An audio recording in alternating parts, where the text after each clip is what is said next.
రాష్ట్రంలో ఎక్కడ లేని విధంగా వీధి పోటున ఏర్పడిన ఒక వినాయకుడిని పెద్ద ఎత్తున భక్తులు కొంగు బంగారంగా పూజిస్తున్నారు. నిజామాబాద్ జిల్లా కేంద్రంలోని మనం చూడొచ్చు, ఎదురుగా చూస్తున్న ఏదైతే రోడ్డు ఉందో ఆ రోడ్డుకి ఎదురుగా కూడా వీధి పోటు ఉంటుంది. దీని వెనకాల మున్సిపల్ కార్పొరేషన్ సంబంధించిన నూతన బిల్డింగ్ ఏర్పాటు చేశారు.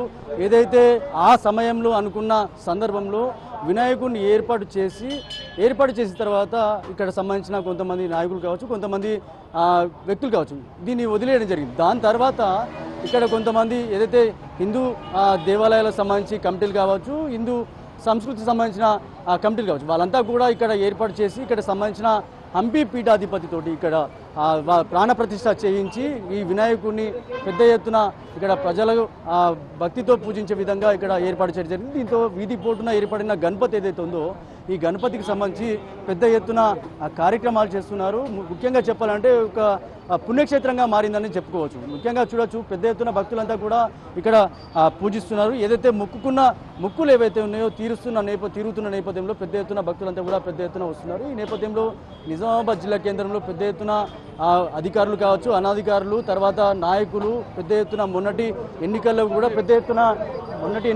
ఎత్తున కూడా మొక్కుకున్న సందర్భంలో ఏదైతే నాయకులు గెలిచారు, దాంతోపాటు పెద్ద ఎత్తున తల్లిదండ్రులు ముఖ్యంగా తల్లిదండ్రులు ఏదైతే వాళ్ళ పిల్లల విజా కావచ్చు, పెళ్లిళ్ళు కావచ్చు, లేకపోతే చదువులకు సంబంధించి మొక్కుకున్న నేపథ్యంలో కోరిన మొక్కులు కేవలం మొక్కిన వారంలోనే వాళ్ళ మొక్కులు తీరడంతో ఒక్కసారిగా పెద్ద ఎత్తున పుణ్యక్షేత్రంగా మారింది. ప్రతి మంగళవారం రోజు, అంటే ప్రతి వారం మంగళవారం రోజు పెద్ద ఎత్తున కూడా ఇక్కడ ఒక పుణ్యక్షేత్రంగా మారుతుంది. ఇక్కడ సంబంధించిన జడ్జిలు వస్తారు, ఇక్కడ సంబంధించిన నాయకులు వస్తారు, ఇక్కడ భోజనాలు జరుగుతాయి, సాయంత్రం పూట భజనలు, పెద్ద ఎత్తున కార్యక్రమాలు జరుగుతున్నాయి. నిజంగా కూడా ఒక వారం ఇక్కడ పెద్ద పుణ్యక్షేత్రమే మారిందని చెప్పుకోవచ్చు. మనం విజువల్స్ చూడొచ్చు.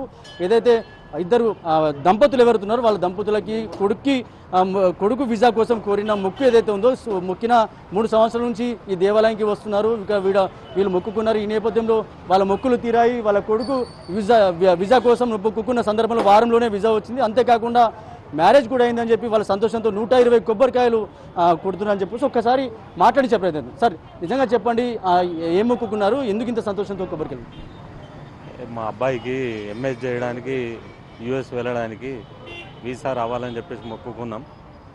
ఇక మొక్కుకున్న కొద్ది రోజుల్లోనే వీసా కూడా దొరికింది. అబ్బాయి యూఎస్కి వెళ్ళాడు. ఎంఎస్ కూడా విజయవంతంగా 1.5 ఇయర్లోనే పూర్తి చేసుకున్నాడు. ఇక ఇప్పుడు జాబ్ కోసం సర్చింగ్ ఉంది. ఇక ఆ సందర్భంగా మొక్కు పెండింగ్ ఉండే, ఇప్పుడు మొక్కు తీర్చుకుంటున్నాం.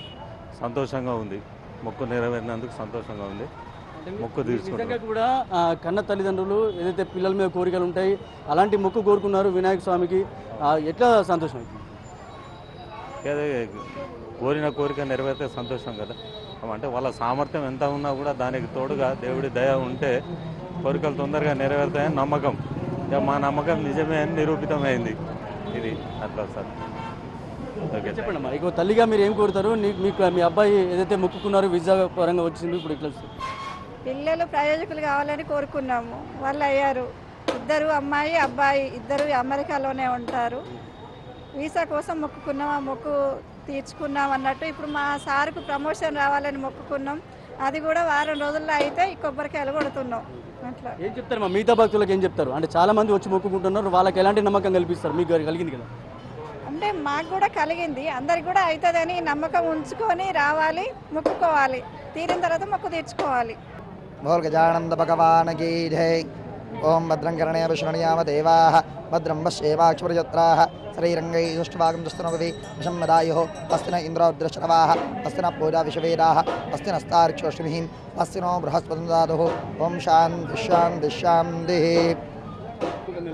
స్వామివారి సేవలో ఇంతకుముందు స్వామివారు చెప్పారు కదా, అదే రకంగా స్వామివారి సేవలో వస్తున్నారు అందరూ భక్తులందరూ కూడా. ఇక్కడ ఎవరైతే సంకల్పం చెప్పుకొని మంచి సంకల్పం ఏదైతే ఉందో అది చెప్పుకొని వచ్చి మనసులో నమస్కారం చేసుకొని వెళ్తున్నారు. పని అయిన తర్వాత స్వామివారి సేవలో ఎవరైతే కోరికలు అనుకున్నారో అవి నెరవేర్చుకొని స్వామివారికి 108 ప్రదక్షిణాలతోని చేసి స్వామివారి యొక్క సేవలో పాల్గొంటున్నారు. చెప్తున్నారు. అంటే నిజంగా కూడా ఏదైతే మనస్ఫూర్తిగా మొక్కుకున్న సందర్భంలో ఖచ్చితంగా మీ మొక్కులు తీరుతాయని కూడా చెప్తున్నారు. ఏదైతే భక్తులు ఎవరైతే వస్తున్నారో వాళ్ళందరూ కూడా నిజంగా సంతోషం వ్యక్తం చేస్తున్నారు. వీధి పోటుతో ఏర్పడిన గణపతి ఏదైతే ఉందో నిజంగా కూడా సంతోషం వ్యక్తం చేస్తున్నారు. ఒకసారి భక్తులున్నారు మాట్లాడించే ప్రయత్నం చేద్దాం. ఓకే, ఏదైతే ఎట్లా చూస్తారు సార్? అంటే నిజంగా కూడా వినాయక స్వామిని మొక్కుకున్న సందర్భంలో భక్తులు ఎట్లా అంటే ఏం చెప్తారు? అంటే చూడొచ్చు నిజంగా కూడా ఒకసారి ఇక్కడ వినాయకుని స్థాపించిన వాళ్ళు ఉన్నారు. ఒకసారి ఎట్లా చూస్తారు సార్? అంటే నిజంగా కూడా గణపతి స్వామిని మొక్కుకున్న తర్వాత కోరికలు తీరుతున్నాయని చెప్పి ఇటు దంపతులు వస్తున్నారు, కొబ్బరికాయలు కొడుతున్నారు, ఏం చెప్తారు? ఇక్కడ కోరిన కోరికలు నెరవేరుతున్నాయి. ఇక్కడ ఏదైతే చిలుకూరు బాలాజీలో వీసా గణపతిగా ఉండెనో ఇక్కడ వీసా చదువులకు కానీ ఇక్కడ పాస్పోర్ట్ పెట్టి వీసా కొరకు పోయి ఎన్ని 2-3 సార్లు రిజెక్ట్ అయింది కూడా ఇక్కడికి వచ్చి పెట్టిన తర్వాత వాళ్ళకి కోరికలు నెరవేరుతున్నాయి. ఫారెన్ పోవడం జరుగుతున్నది, పెళ్ళిళ్ళు జరగడం జరుగుతున్నది, పిల్లలు పుట్టడం జరుగుతున్నది. వాళ్ళకి ఏదైతే కోరికలు నెరవేరని ఉంటాయో ఇక్కడికి వచ్చిన తర్వాత ఇన్స్టెంట్గా ఏదైనా కానీ ఒక్కసారి కోరుకుంటేనే వాళ్ళకు కోరిన కోరికలు నెరవేరుతున్నాయి. ఇక్కడ ఏ ఇబ్బంది లేకుండా చాలా మహిమగల్ల దేవుడిగా ప్రతిష్ట కొలిచాడు. దీనికి అంతటికి కారణం ఏంటంటే ప్రాణప్రతిష్ఠ మళ్ళీ జరగడం. దీనికి పెట్టిన ఏదైతే విగ్రహ ప్రతిష్టాపన చేసి వెళ్ళారో దాని తర్వాత ప్రాణప్రతిష్ఠ చేయడం అనేది చాలా ముఖ్యంగా జరిగింది.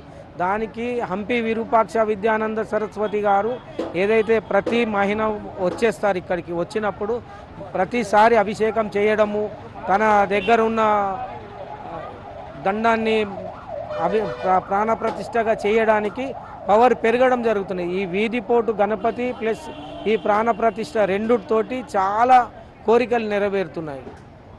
ఇది మొత్తంగా ఏదైతే వీధి పొట్టుతో ఏర్పడిన గణపతి ఏదైతే ఉందో గణపతి ప్రాణప్రతిష్ఠ చేసిన తర్వాత నిజంగా కూడా చాలామంది భక్తులకి కొంగు బంగారంగా పూజిస్తున్నారు. గణపతి స్వామి ఆశీస్సులు ప్రతి ఒక్కరిపై ఉంటాయి. ఏదైతే వాళ్ళకి కావాల్సిన అంటే పిల్లల వీసా కావచ్చు, పెళ్ళిళ్ళు కావచ్చు, లేకపోతే ఎవరైనా దంపతులకి సంతానం కాకపోయినప్పటికీ కూడా ఇక్కడికి వచ్చి మొక్కుకుంటే సుమారు 2 వారాల్లోనే మొక్కుకున్న సందర్భంలో వాళ్ళు ఏదైతే మొక్కుకున్నారో ఆ మొక్కును తీర్చుకొని కూడా పెద్ద ఎత్తున వారంకోసారి పెద్ద ఎత్తున పూజలు చేస్తున్నారు. అలాగే వాళ్ళు మొక్కులు తీర్చుకుంటున్నారు. ప్రతి మంగళవారం పెద్ద ఎత్తున ఈ వీధి పొట్టుతో ఏర్పడిన గణపతి స్వామి టెంపుల్ ఏదైతే ఉందో ఈ టెంపుల్ పెద్ద ఎత్తున ఒక పుణ్యక్షేత్రంగా మారుతుందని చెప్పుకోవచ్చు. ఇది టోటల్ ఇక్కడ అప్డేట్. కెమెరా పర్సన్ సందీప్తో Rajesh, Big TV, Nizamabad. For more videos like this, subscribe Big TV channel.